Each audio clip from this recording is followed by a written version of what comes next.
So we talked about this yesterday, and as I was traveling, one of the things I was able to do on a fairly regular basis, see what they're talking about on Twitter. Not that Twitter is a real place, but just what's the buzz out there. And I'm amazed by the number of people who are convinced that a holding penalty that occurred, that the player thereafter admitted he did it and thought maybe he'd get away with it, people are still pissed off that flag was thrown.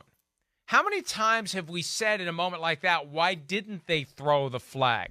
Why have they jammed the yellow hankies so deep into their pockets? Why is the final drive of the fourth quarter being treated differently than the first drive of the first quarter? Why are we calling these things? Why is there not consistency? And the inconsistency here is we're used to flags being stuffed in pockets. Now all of a sudden they make the call and people act like they shouldn't have. It was holding. What are they supposed to do? And I heard somebody say yesterday, well, if they hadn't called that foul, no one in Kansas City would be upset. Well, not if Fox didn't show the replay of the jersey being tugged, they wouldn't be upset. But he pulled his jersey, and he admits he pulled his jersey right there. It's actually ridiculous. Breaking free to the end zone. It's the world we're in right now. That now the people who are watching on TV, they know more than the guy that actually committed the crime too. They're going to tell, oh, you actually didn't commit a crime. I was watching at home from 2,000 miles. You were only there and a part of it. I was watching. You didn't actually commit the crime. I know more than you. That's the world we live in right now. It's insane. Right? It is amazing. It's amazing. And then in Week 10, I mean, again, here's one of the problems that we hit on yesterday. Week 10, this is pass interference 100 out of 100 times. You know, the NFL, they're partly to blame, but because it's defensive holding. It is. It's defensive holding. And we got to be accurate, not pass interference. Exactly. Sorry. Well, it's defensive holding, 100 out of 100 times in Week 10, Week 12, we don't even question it. Yes, the playoffs, there's less penalties, so it's like all of a sudden a little more shocking. But here's two things that really, again, the number one really reason I heard that people were disappointed about the whole is that they were cheated out of another drive, which we don't change Super Bowl winners or the rules of the sport so you can have 4 hours and 55 minutes of viewing pleasure instead of 4 hours and 51, okay? You're like spoiled brat, like crap right there. And then my other thing I would tell everybody then is at the end of the Super Bowl, from now on, defensive coordinators, we don't really need you. We don't. We're going to play man-to-man. We're going to tell all our guys to hold and grab, and we're just going to go, well, they don't call it in this moment. We're not going to call it. We don't need to come up with a game plan. Just man-to-man. Hold them, guys. It's a big moment because we don't want flags on the field. That was the perfect play for that coverage. They knew what the Eagles were going to do. Bradberry was in a tough spot, and he didn't hold them once. He held them twice. In fact, I could argue it was holding and then pass interference. There was 2 penalties on the play.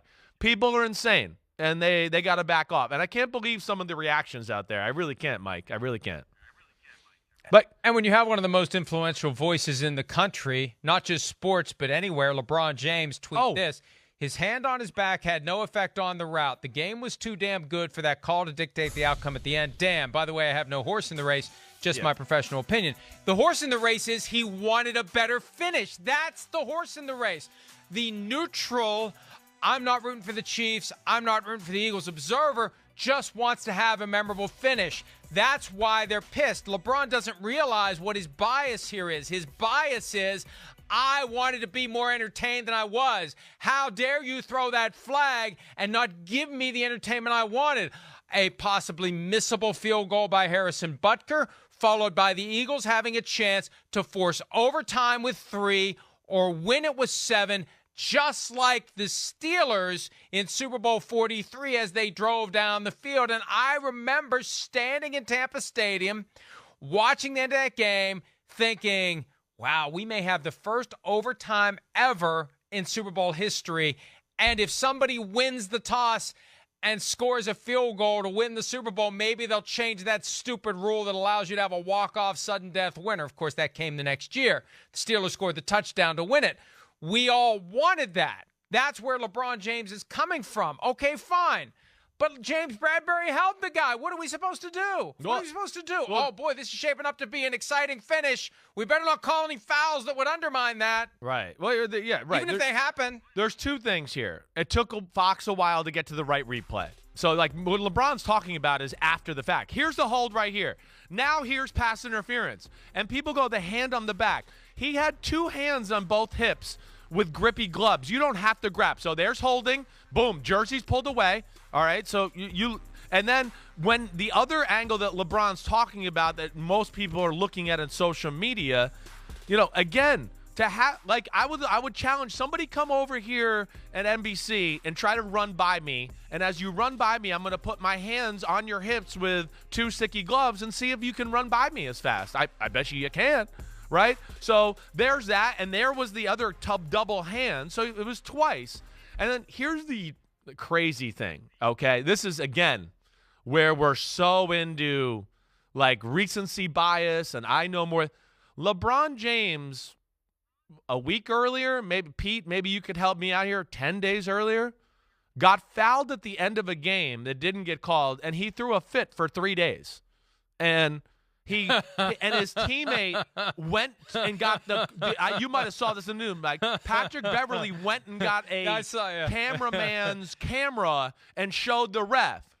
So he wants to call in his big moment, but he doesn't want the Chiefs to when he's watching the game. And that's just, again, that's where we are as a country right now. Like, I want this, but when it's not me, I don't give it to them. I want this game to continue to go the way I want it to go. And it's just like, I don't know. It's just, where are we? What are we talking about right now? It's insane.